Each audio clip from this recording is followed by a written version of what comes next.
when we came to power, my first priority was that Pakistan would be a country which will try its best to bring peace. India keeps accusing us that there are these groups there. I would like the United Nations to send observers. No Pakistani government would have dared to do this because it would have created strife. Prime Minister Modi told me that, there were terrorist attacks from Pakistan. I said, we have problems with you. There are terrorist attacks which we know are instigated by India in Balochistan. We caught a spy, Kulbhushan Yadav, who admitted what the sabotage going on in Karachi and Balochistan. So we said, look, let's leave that behind. Let's move forward. Our main priority should be our people. Rather than sending us any proofs, they sent their jets in, they bombed us. We retaliated. A jet, 2 of their planes were shot down, 1 pilot bailed out in Pakistan. We immediately returned the pilot, saying that, look, we do not want any escalation. Rather than taking that as a peace gesture, the entire campaign, almost the entire campaign of Mr. Modi in the election was how he had taught Pakistan a lesson that jets had killed 350 terrorists. Complete lie, they had just killed about 10 trees of ours. Mr. Modi used words like, this is just a trailer, the movie is about to start.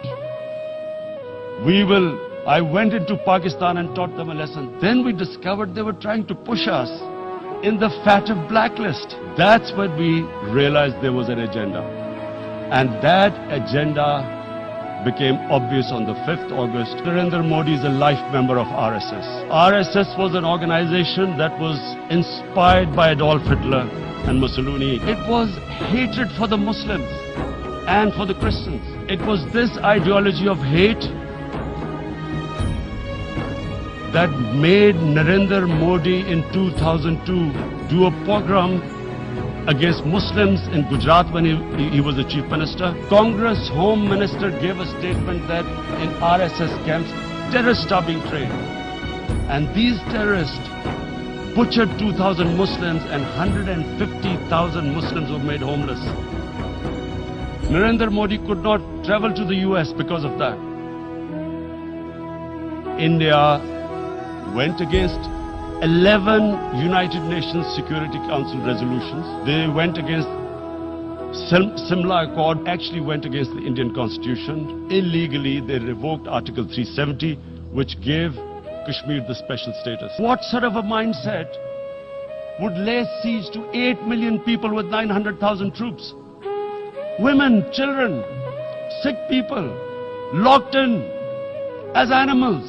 Cruel things like what Narendra Modi has done. Does he think that people of Kashmir will quietly accept the status quo? Mr. President, 100,000 Kashmiris have died in the past 30 years because they were denied the right given by the United Nations, the right for self-determination.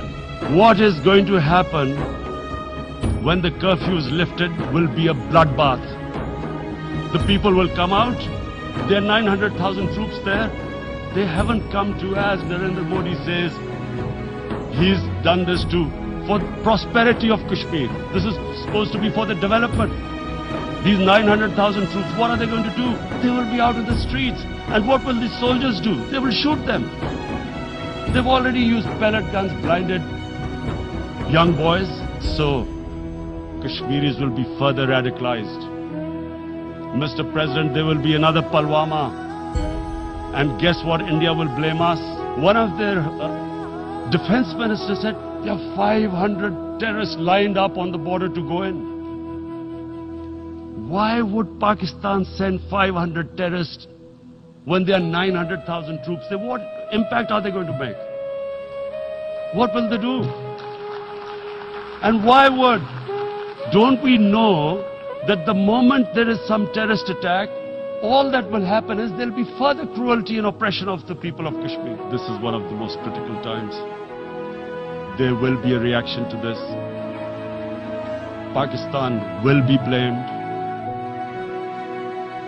2 nuclear-armed countries will come face to face like we came in February. before we head in that direction, the United Nations has a responsibility. This is why the United Nations came into being in 1945. You were supposed to stop this happening. What is the world community going to do? Is it going to appease a market of 1.2 billion, or is it going to stand up for justice and humanity? If a conventional war starts and anything could happen. And my belief is, La ilaha illallah, there is no God but one. And we will fight. And when a nuclear armed country fights to the end, it will have consequences far beyond the borders. It's not a threat. It's a fair worry that where are we headed? And I've come here to tell the UN, you've got to. This is a test for the United Nations. You are the one who guaranteed the people of Kashmir the right of self-determination. They are suffering because of that. And this is the time to take action. And number one action must be that India must lift this inhuman curfew, which has lasted for 55 days. It must free all political prisoners, and especially those 13,000 boys that have been picked up. Parents don't know where they've disappeared. And then the world community must give the people of Kashmir the right of self-determination. Islamophobia since 9/11 has grown at a pace where it is alarming. Human communities live together. There should be understanding amongst them. But Islamophobia is creating a division.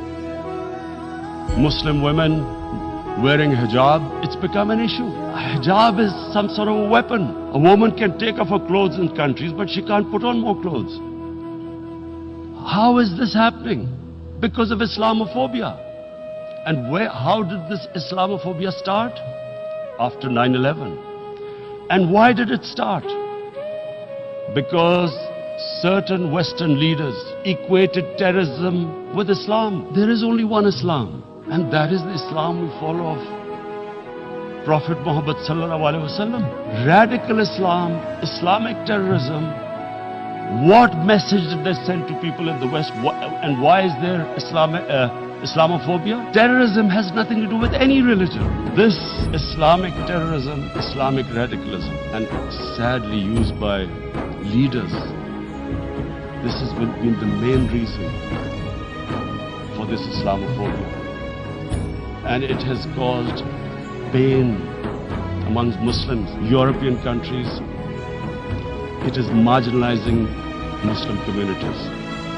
And we all know that marginalization leads to radicalization. We must address this issue. I'm sad to say that we Muslim leaders have not addressed this issue either. But unfortunately, the Muslim leadership was so scared of being called radical Islam that all of them became moderate. We in the Muslim world did not explain to the West that there is no such thing as radical Islam. After 9/11, Islam was supposed to be equated with terrorism, with suicide attacks. So this bizarre thing happened. No one explained. Suicide attacks and Islam were equated.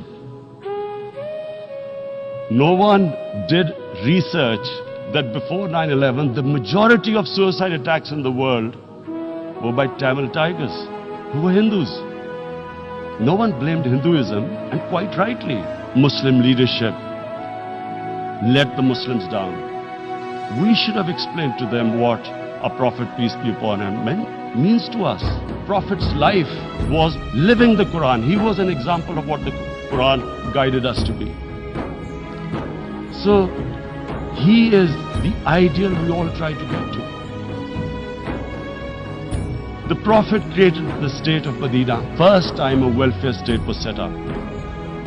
The state took responsibility of the weak, widows, orphans, poor people, handicapped. It taxed the rich, spent the money on the poor.